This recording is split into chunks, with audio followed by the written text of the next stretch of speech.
The room smelled like roses they'd sprinkled for a celebration that never came, a sweetness that clung to the air and made my stomach turn.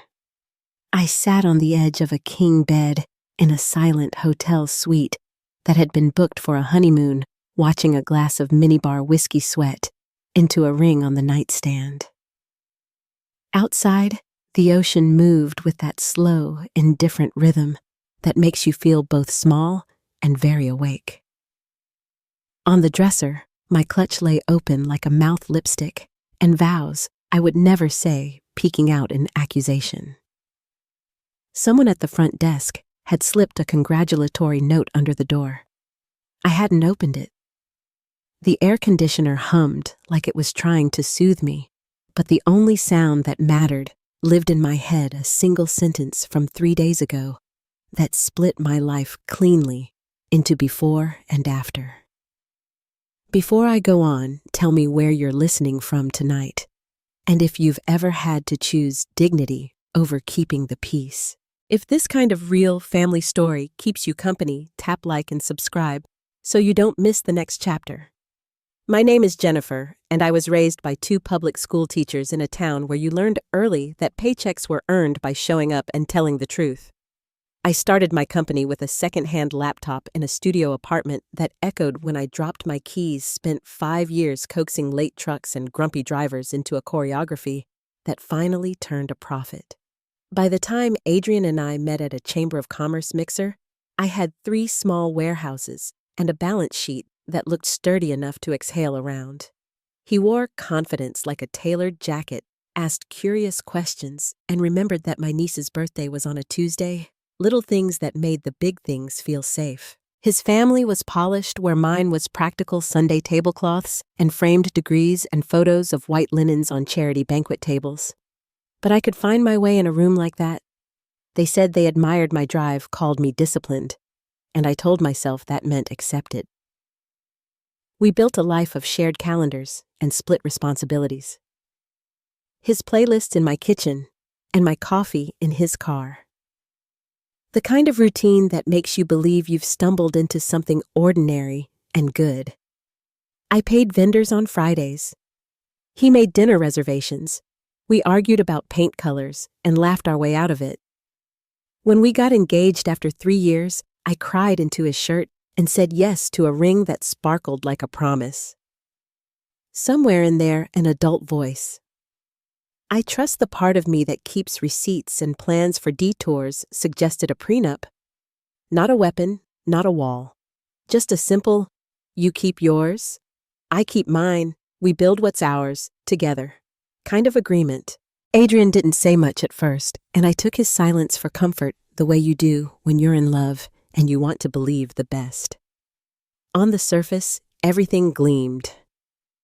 We toured a waterfront venue that smelled faintly of lemon oil and old wood, picked a string quartet because his mother said violins set a dignified tone, and ordered a cake that took a full page of notes to describe.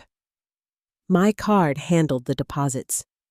I told myself it was easier that way, cleaner books, fewer signatures. He called me practical when I tracked expenses on my phone and kissed my forehead like it was a compliment. At fittings, Greta fussed over napkin folds and lighting, while Hendrik offered to make calls if we needed influence. I said thank you and meant it because a family's ready hands feel like approval, even when you can hear the conditions whispering underneath. If there were hairline cracks, I smoothed a thumb over them and kept moving.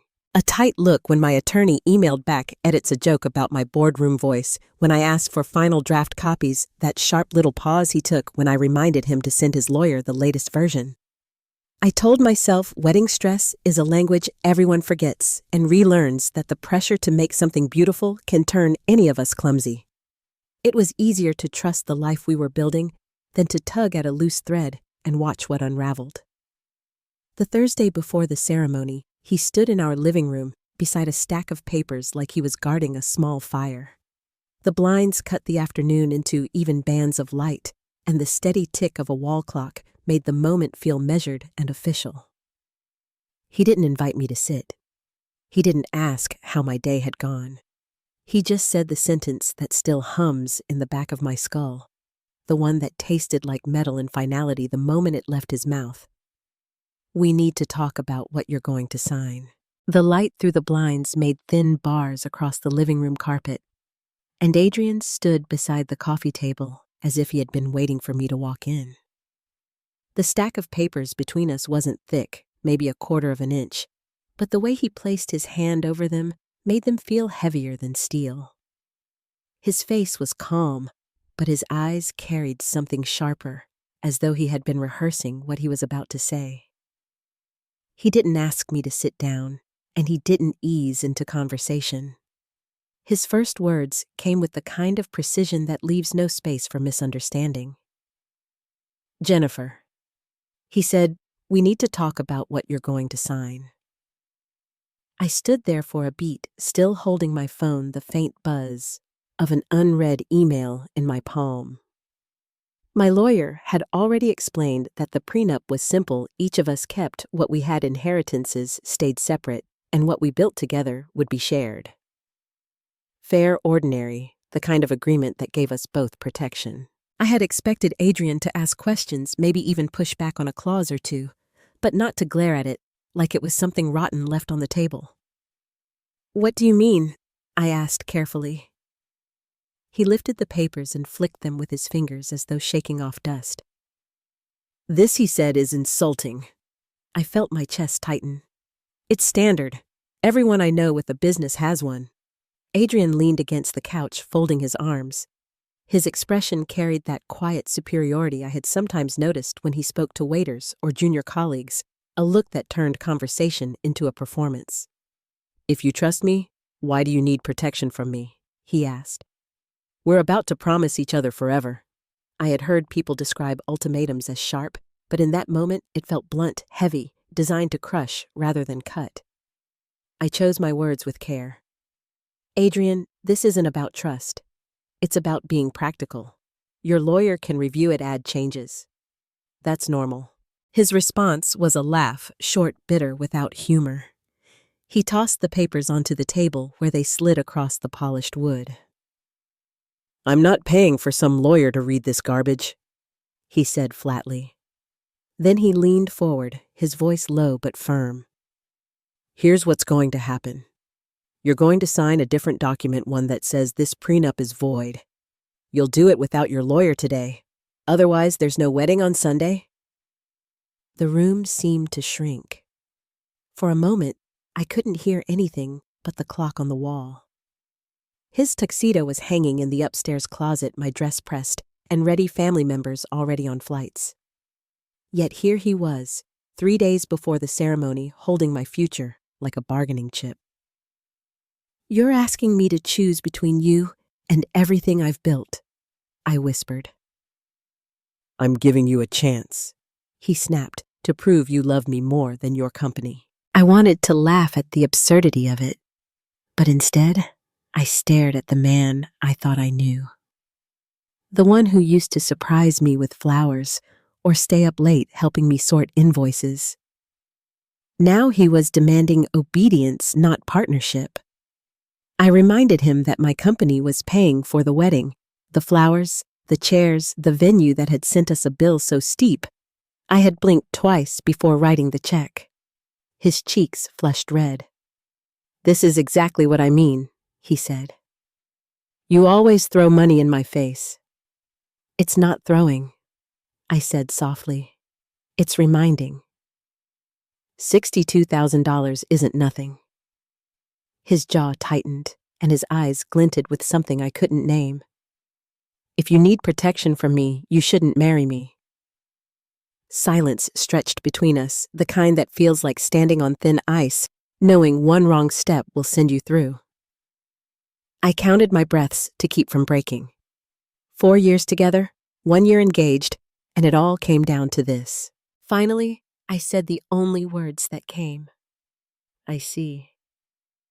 His shoulders dropped, and for a moment, smugness flickered across his face like he believed he had won. But in that pause, my resolve took root. That night, after he went upstairs, I sat at my desk in the glow of a single lamp. My hands trembled, but my thoughts were steady. I opened my email and typed to every guest, every family member, every vendor. I explained that the wedding was canceled, that Adrian was right. If I needed a prenup, I shouldn't marry him. I told them I had realized it too late, but not too late to stop myself from making a mistake. My thumb hovered for a moment, then I pressed send. 200 people received the message. My phone lit up instantly, buzzing like a trapped bee on the desk. Messages pouring in so fast I couldn't read them. Friends asking if I was serious, cousins demanding explanations, colleagues offering concern. I set it aside, turned the screen face down, and sat back in my chair with my heart thundering. When I stepped back into the living room, Adrian was on the couch, scrolling through his phone. He didn't look up. "Did you make your calls?" "I did," I answered, voice calm. "Good," he said, nodding. "I knew you'd come around."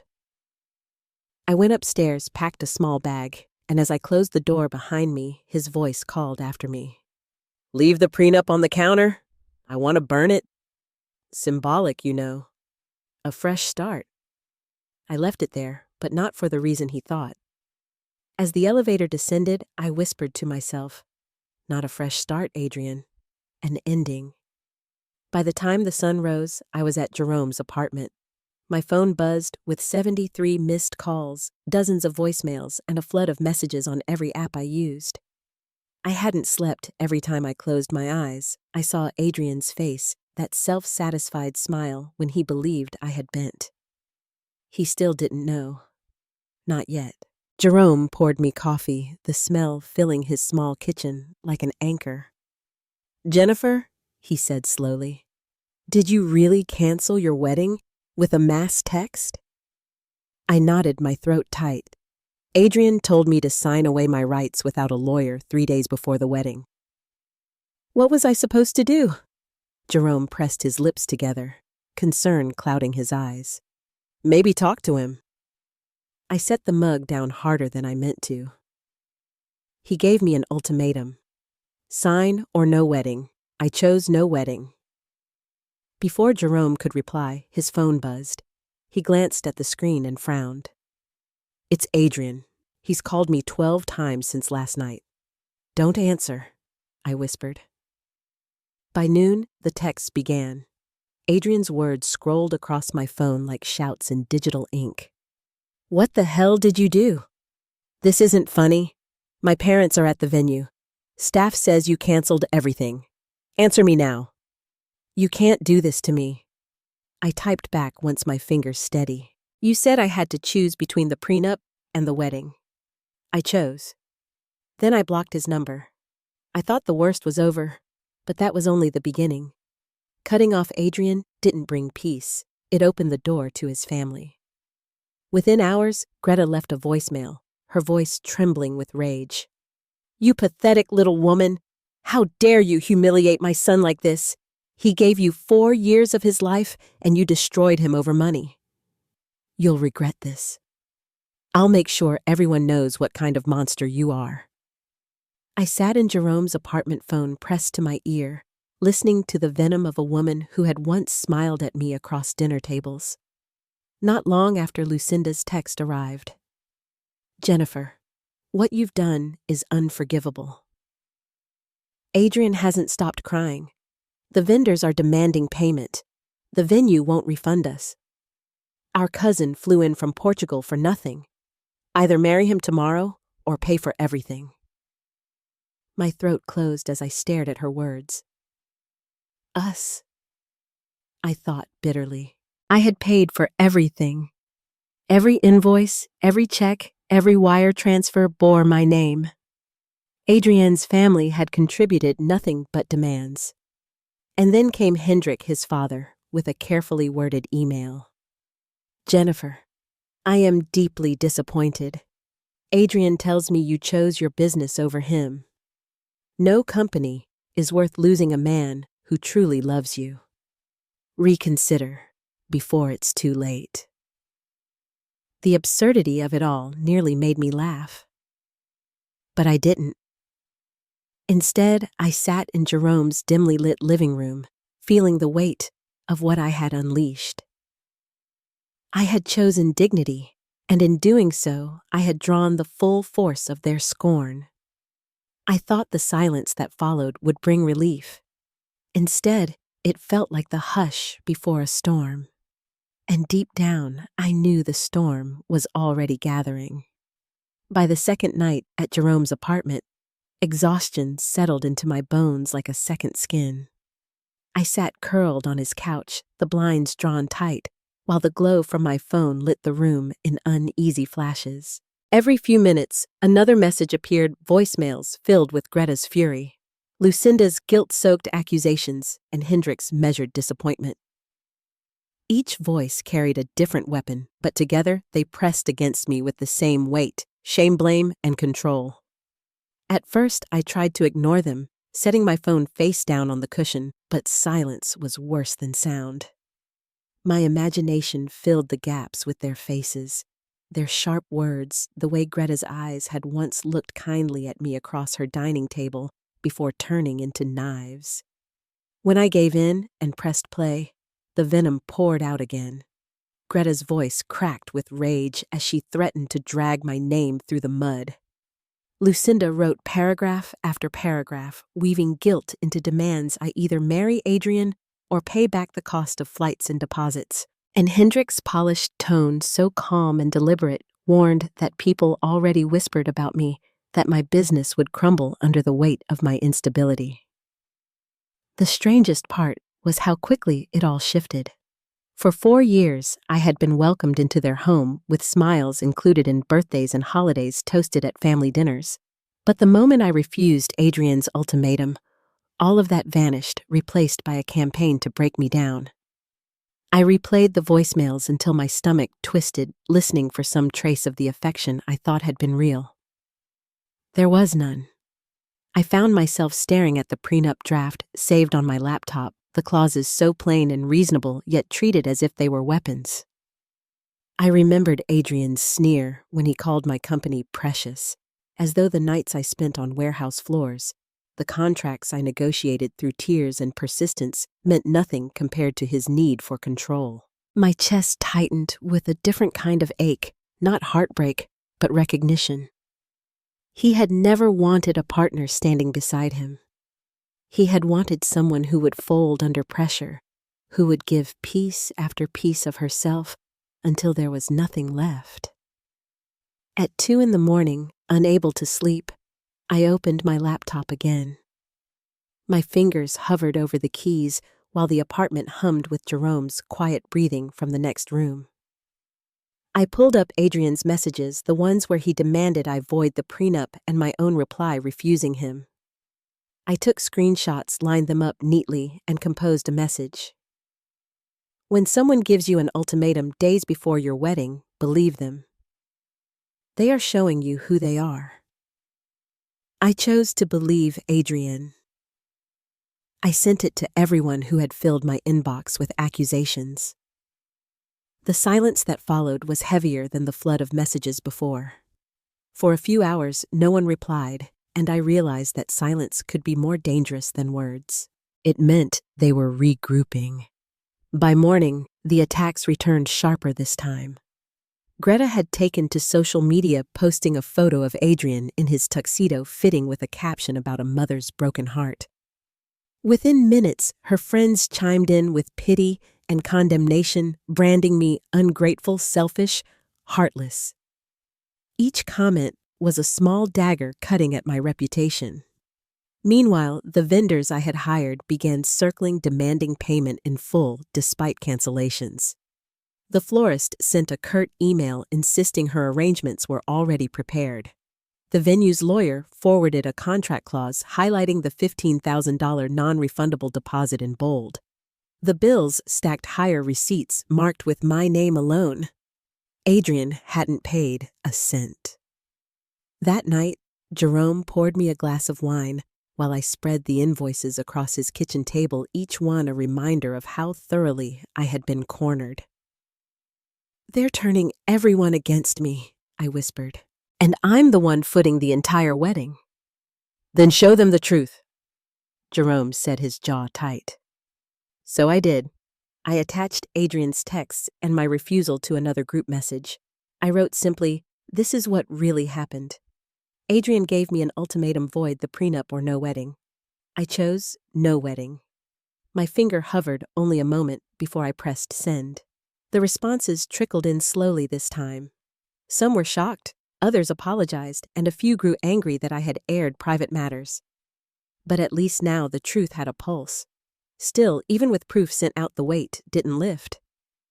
Lying awake on Jerome's couch, I stared at the ceiling and felt the silence pressing down again. Adrian's family wasn't done, not by a long shot. By the next afternoon, Lucinda texted again, her tone shifting between guilt and demand. "You're destroying our family's reputation," Adrian cried in front of Dad. "Fix this, Jennifer. Apologize, marry him tomorrow, and save us all from this shame." Minutes later, Greta's voice message arrived, shrill and venomous. "You think your little business makes you untouchable? We will ruin your name until you have nothing left.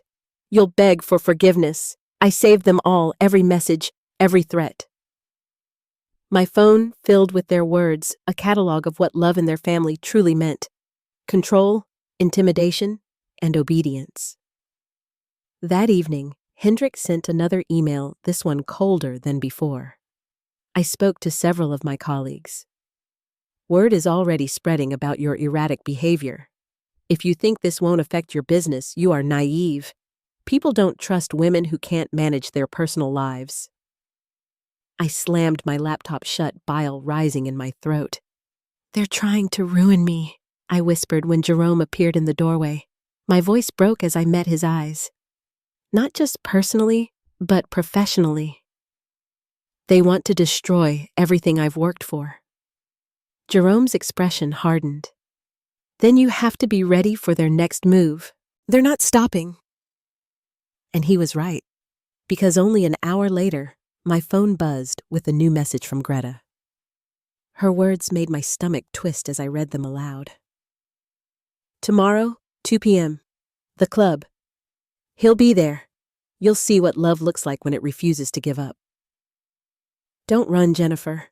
Everyone will be watching." I dropped the phone onto the table, my hands trembling. Jerome's eyes narrowed. The country club. She means the wedding day. I nodded, numb. Adrian wasn't finished. He was planning something. The room fell into silence, heavy and suffocating. Deep down, I already knew Greta was right about one thing: Adrian wasn't finished with me yet. Sunday morning arrived without flowers, without stylists, without the champagne I had once imagined. The city outside Jerome's apartment was muted, the streets quiet, as if the world had decided to keep its distance from my unraveling. I sat at his kitchen table, hands wrapped around a mug that had gone cold, staring at the surface, as if the steam might rise again if I wished hard enough. Jerome tried to cut through the silence with a light comment about golf, how it distracted from heartbreak, but even his humor had an edge of concern. By noon, we were driving past the manicured lawns of the country club, its white columns and polished floors looking more like a stage than a sanctuary. I hadn't stepped foot there since childhood, and the familiar smell of lemon oil and cut grass struck me as almost cruel. Jerome guided us to the third hole, the clink of his clubs a rhythm against the hush of the day. For a moment, the ordinary motion of swinging and watching a ball arc against the sky steadied my breathing. The illusion broke when a shadow stretched across our cart. A man in a blazer shifted awkwardly, clearing his throat. "Ms. Hagen, there's a situation at the clubhouse," he said, his voice low. Confused, I asked what kind of situation, and his eyes dropped before he answered. "Your fiancé is here." "Well, your ex-fiancé. He's insisting on seeing you." Jerome's head turned sharply toward me, disbelief flashing across his face. "You've got to be kidding." But as we rolled back toward the clubhouse, a sick certainty settled in my stomach. When the building came into view, my breath caught. Adrian stood in the lobby dressed in a full tuxedo, as if the day had never changed. A bow tie, a white boutonniere pinned precisely, and a bouquet of roses clutched tightly in his hands. His hair was slicked back, his smile strained, and his eyes carried the brightness of a man stepping into a performance. Every pair of eyes in the room fixed on him, the golfers pausing mid-swing waitstaff frozen with trays, mid-air couples murmuring at tables. When he spotted me, his face lit up with a triumphant kind of relief. "Jennifer, there you are," he said, his voice pitched louder than the quiet room required. "We're getting married today." I stopped just inside the doorway, my hands tightening around the strap of my bag. "No, Adrian," I said evenly. "We are not." He stepped forward, holding out the bouquet as if it were proof of his sincerity. "I forgive you," he said, trembling, but smiling, his words echoing across the space. The tantrum, the panic, all of it. "We can still fix this. The photographer's waiting at the beach. Just you and me." Jerome muttered under his breath, but I didn't move. My throat felt tight, yet my words came clear. "There is no ceremony. There is no wedding. It's over." Adrian's smile faltered, but he forced it back, his eyes glistening. "Fine," he said quickly. "I'll sign the prenup. You win. Just come with me and we'll print another copy." My chest rose and fell as I steadied myself. It's not about winning. It's about trust. Why would I marry someone who threatened to walk away unless I signed away my rights 3 days before the wedding? His face broke the charm, shattering into fury. "You're ruining my life," he shouted, his voice cracking with desperation. "Everyone thinks I'm a fool, a gold digger, a joke. You did this to me." I lifted my chin, letting my voice carry through the silence. "No, Adrian.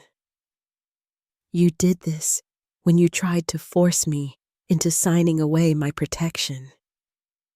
You turned love into leverage." The bouquet slipped from his hands, roses scattering across the polished floor, like fallen pieces of the illusion. His shoulders shook, the anger draining into sobs as his voice collapsed. "Please, Jennifer, don't leave me like this." For a moment, I saw him as I once had, hopeful, vulnerable, convincing. But it wasn't enough anymore.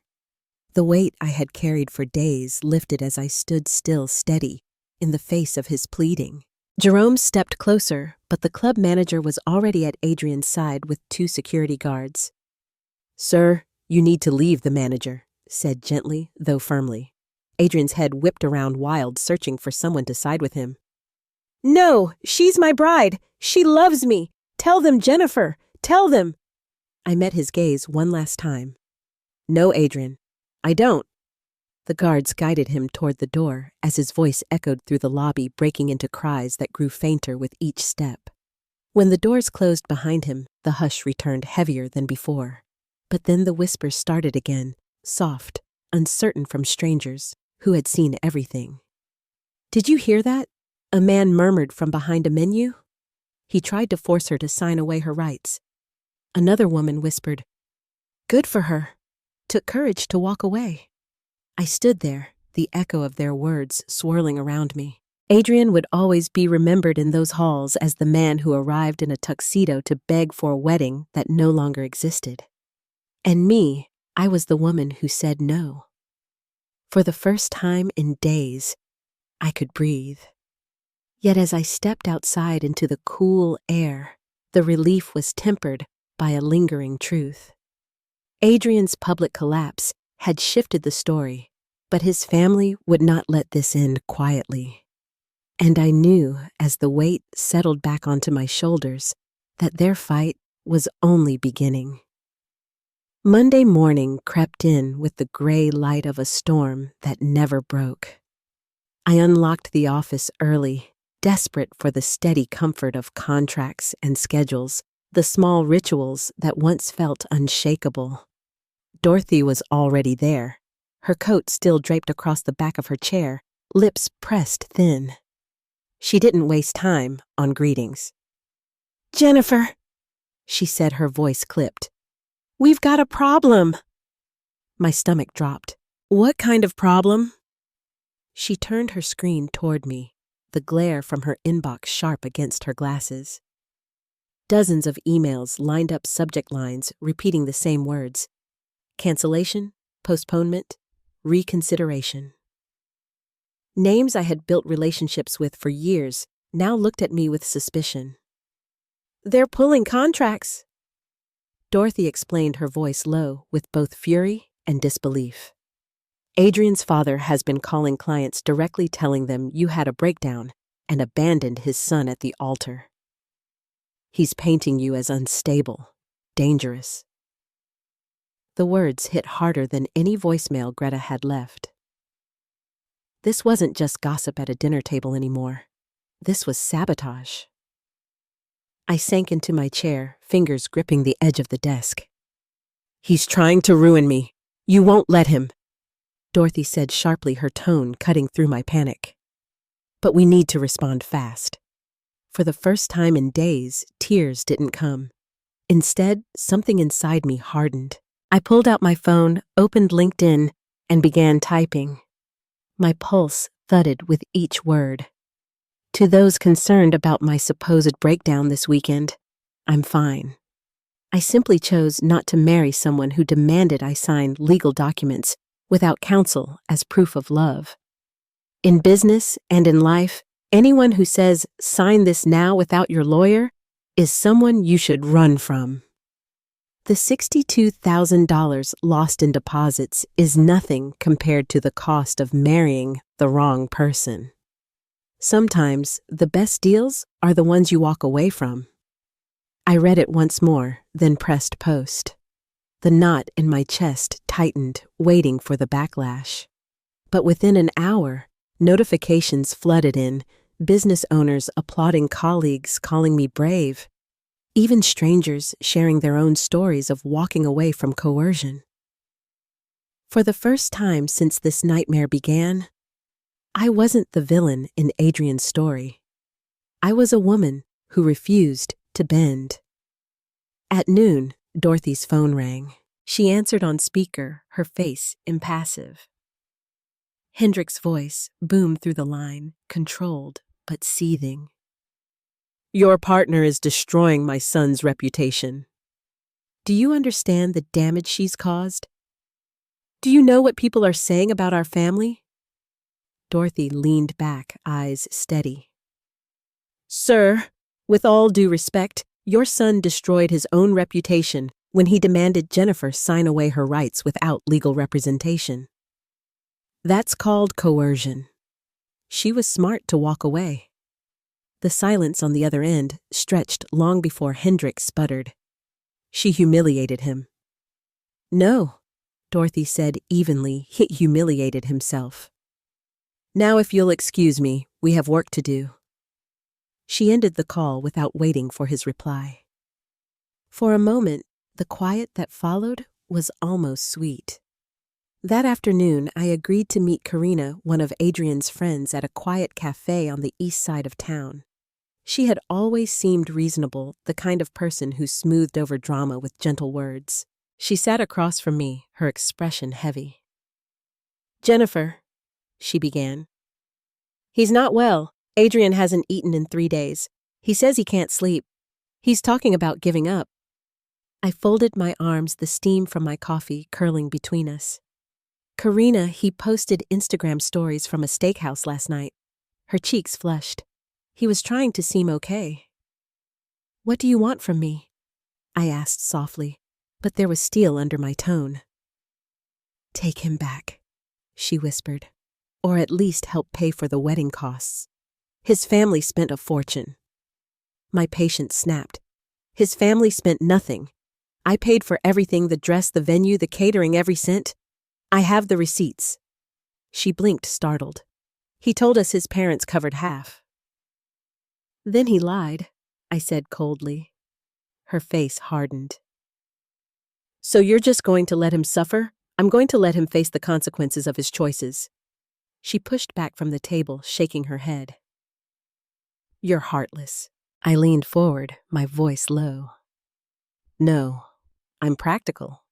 The same practicality he found so offensive in a prenup. She left in a rush, her chair scraping across the floor. But I didn't chase her. I sat alone, finishing my coffee, the bitterness grounding me more than any apology could.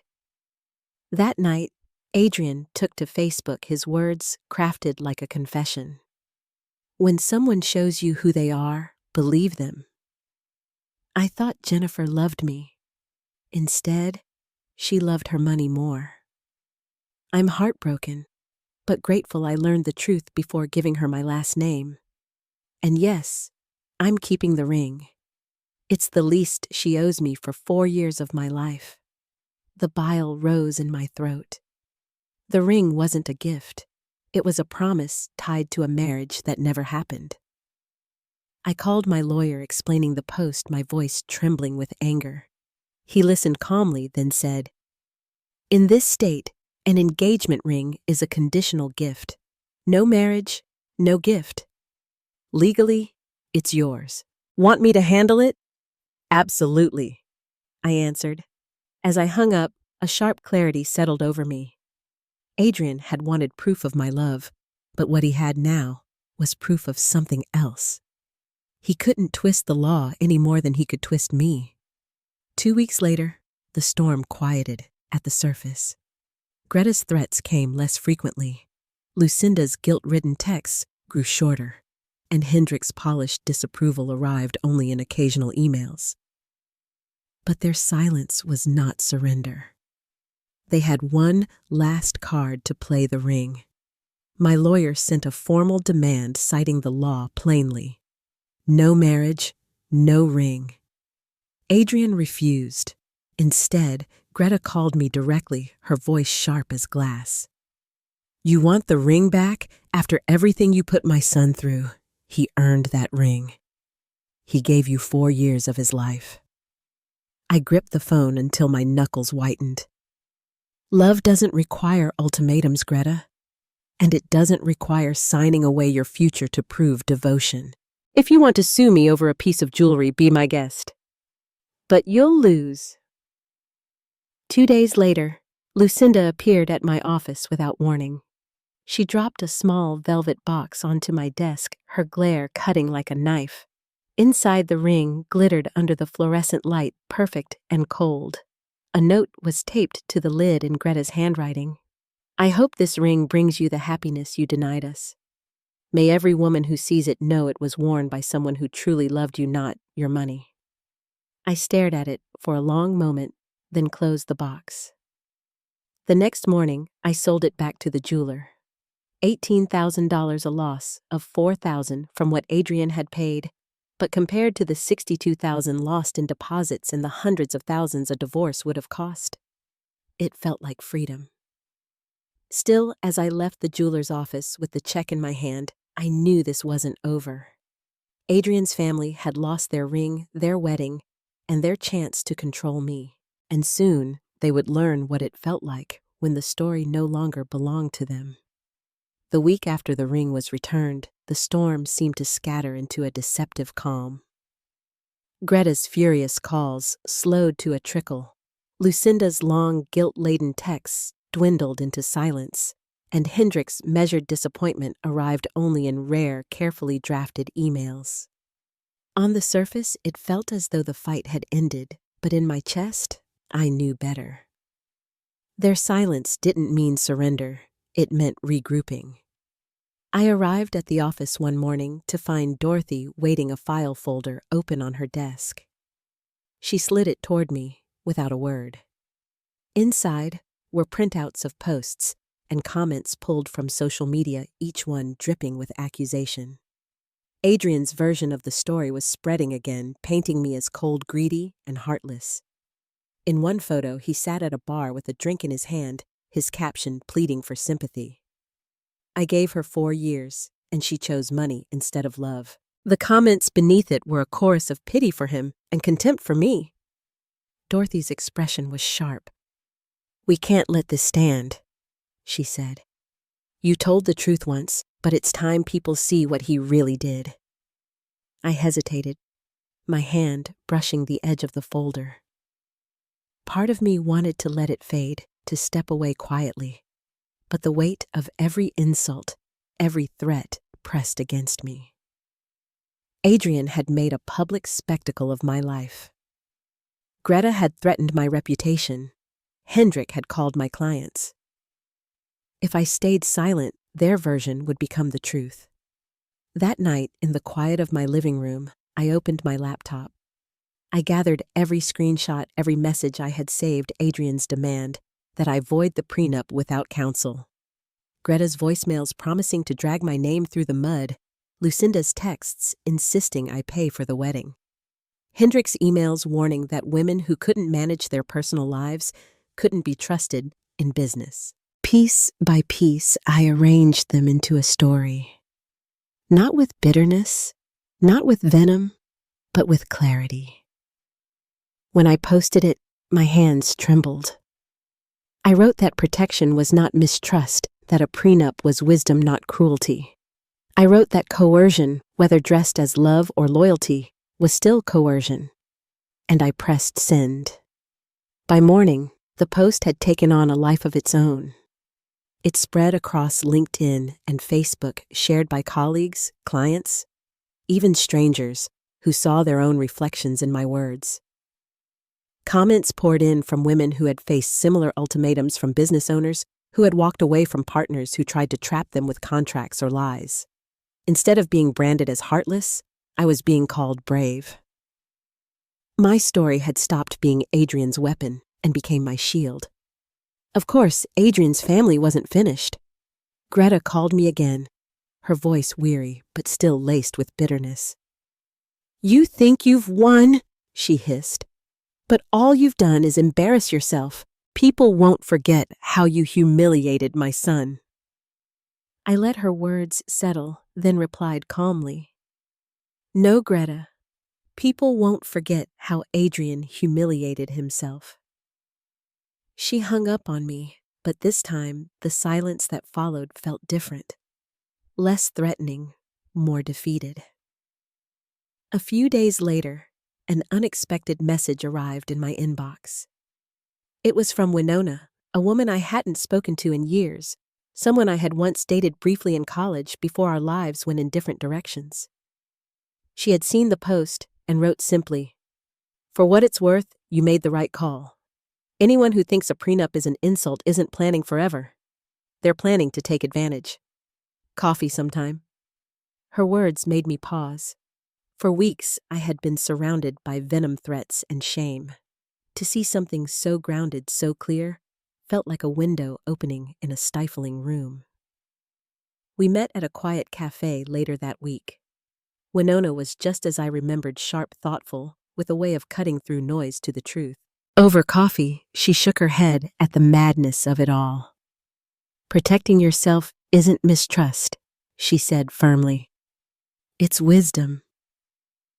For the first time in a long while, I felt seen. Meanwhile, Adrian's life began to fray in ways I hadn't expected. Mutual friends told me he was already seeing someone new, a man who owned a small restaurant in town. Within 2 weeks, Adrian had started demanding access to his accounts, insisting that trust meant sharing everything. The man threw him out on the spot. The pattern was too clear to ignore. Adrian hadn't just tried to strip me of my independence. It was who he was, and sooner or later, everyone around him would see it too. Greta and Hendrik continued to threaten legal action, their final attempt to claw something back. They claimed I owed them reimbursement for relatives' flights and hotel rooms, a sum of $3,000. My lawyer almost laughed when I told him. "Let them file," he said. "They'll embarrass themselves in court long before they embarrass you." For the first time, I believed him. In the evenings, I found myself quieter, sitting at my desk, with the ring money tucked away, the invoices paid, the losses tallied. I had lost a wedding, a family I thought I might join, and friends who showed where their loyalties lay. But I had gained something I hadn't realized I had been missing: clarity. Clarity about what love is and what it is not. Love does not demand proof in the form of signatures. Love does not ask you to burn your own future to show devotion. Love stands beside you steady and equal. And as I looked at the path ahead, I knew Adrian and his family were no longer mine to fight. The story now belonged to me. Still, I also knew storms don't vanish overnight. Their voices might grow quieter, their reach shorter, but people like them rarely walk away willingly. And I had the uneasy sense that one last confrontation was still waiting for me just beyond the horizon. 2 weeks after selling the ring, I thought the worst had passed. My work was steady again, my clients reassured, and the noise from Adrian's family had dulled into little more than background static. Then, on a rainy Tuesday morning, I walked into the office and found Dorothy already on the phone, her pen tapping a sharp rhythm against her notepad. When she hung up, her expression told me something had shifted. "That was the club manager," she said. "Adrian's family tried to book the ballroom again. They wanted to host a dinner, and they asked if they could put the bill in your company's name." I felt heat rise in my chest. After everything, Dorothy shook her head, lips tight.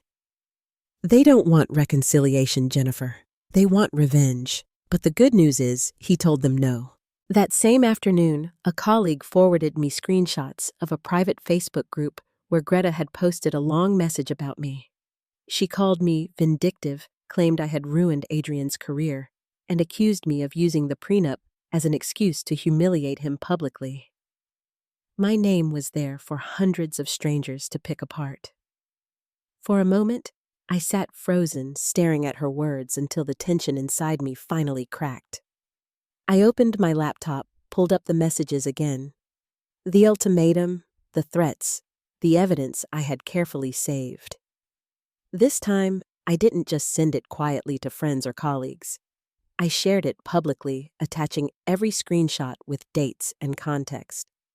I wrote, "If you hear a story about me, here are the facts." Adrian demanded I void our prenup without counsel 3 days before the wedding. His family threatened me, my business, and my name when I refused. Love is not leverage, and protection is not mistrust. The post spread faster than I expected. Within hours, other women added their stories beneath mine. Stories of ultimatums, manipulation, and the quiet fear of being asked to surrender too much in the name of love. For every cruel comment Greta's friends left, 5 more appeared in my defense. The tide had shifted, and for once, it wasn't me standing alone against their voices. Adrian's family must have felt it too, because that night my phone rang again. This time, it was Hendrik, his tone no longer polished but edged with panic. "Do you understand what you've done? You've destroyed our reputation. Clients won't meet with me. Our friends are whispering. You've made us a spectacle." I listened quietly before answering. "You did that when you tried to ruin me." "I only told the truth." He hung up without another word. The following weekend, I ran into Adrian by chance at a cafe near the waterfront. He looked thinner, his suit a little rumpled, his charm dulled at the edges. When he spotted me, his smile flickered weakly like he was searching for the right mask and couldn't find it. He walked over, setting his coffee down with unsteady hands. "Jennifer," he began, his voice low. "We could fix this. We could say the prenup thing was a misunderstanding. People would believe it if you—" I cut him off, my voice, calm but firm. "No, Adrian, I won't rewrite the truth for you." His eyes darted toward the window away from me before he muttered, "You've ruined me." I leaned back in my chair. "No, Adrian, you ruined yourself when you tried to use love as a contract. I just stopped playing along." He left without finishing his coffee, and I watched him go, feeling a strange mixture of sorrow and release. By Monday, word of my public post had reached even the most stubborn corners. The florist who had once demanded payment sent me a quiet note of apology. A client who had hesitated to renew a contract called to say she admired my strength. Even employees at the club whispered support when I passed by. Adrian's family, once loud and relentless, had been reduced to silence in places they once commanded. Dorothy stopped by my office late that week carrying 2 cups of tea. She set one on my desk and smiled the first real smile I had seen from her in weeks. "You know," she said, "for all the chaos, you've turned this into something bigger than them. You've taken the narrative away, and they can't get it back." Her words lingered with me long after she left. For months, I had been reacting to every blow, every message, every threat. But now, for the first time, I had shifted the ground beneath them. Adrian and his family could no longer control the story. Still, even as I savored that quiet victory, I knew one thing with certainty. People like Greta and Hendrik didn't accept defeat gracefully.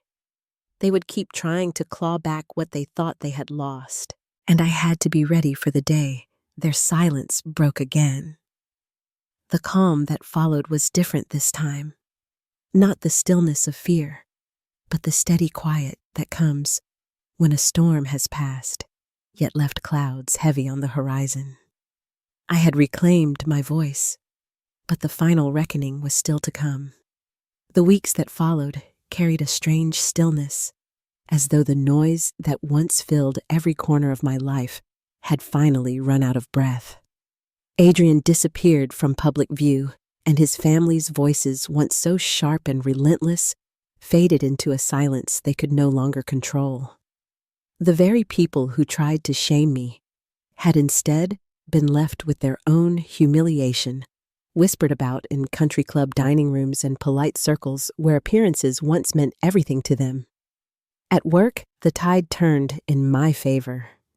Clients who had hesitated began calling again, some quietly admitting they admired my strength, others saying my story made them reevaluate their own partnerships. Dorothy and I found ourselves busier than ever, rebuilding the momentum that had been shaken, but not broken. The business I had fought to protect stood firm proof that truth can survive even the ugliest storm. On quieter days, I sat with Winona over coffee, the comfort of her presence reminding me that not every voice in my past was critical or cruel. She asked nothing of me, offered no ultimatums, only conversation and clarity. Her reminder that protecting yourself is wisdom stayed with me, and I carried it like a touchstone through each new decision. Adrian, I later heard, tried repeating the same patterns with someone else, only to be rejected when his demands became too familiar. It gave me no joy to know he failed again, only a sober recognition that some people cannot change until they lose everything. His family, too, withdrew into the background, their threats never turning into lawsuits, their fury dissolving into embarrassment. Justice didn't arrive in a courtroom or through a dramatic confrontation. It came quietly through truth made visible and dignity preserved. I lost money, yes, and people I once thought of as family. I lost the dream of a wedding day I had planned down to the last detail. But what I gained mattered far more. I gained the strength to stand on my own, the courage to walk away, when love turned into leverage, and the clarity to see manipulation for what it was. Now, when I look back, the lesson feels simple, though it was hard-earned. Love does not demand you sign away your rights. It does not call protection an insult or ask you to prove devotion by surrendering yourself. Real love stands beside you, steady and equal.